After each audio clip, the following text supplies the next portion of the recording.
話が足りない、自分で与野党をまとめて実行できるのかなどと厳しい見方もあります。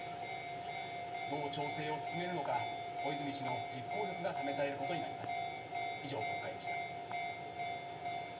これ、春川さん、使用とはいえ、アメリカ大統領のスマホって盗聴できるんですかね。一般に知らせる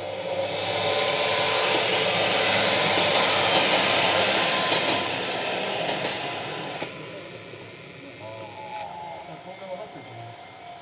でそれ分かった上で使用のスマホで喋ってる。それはだからトランプさんも盗聴されてるの分かってあえて喋ってるんですかね。いやー、どうなんですかね。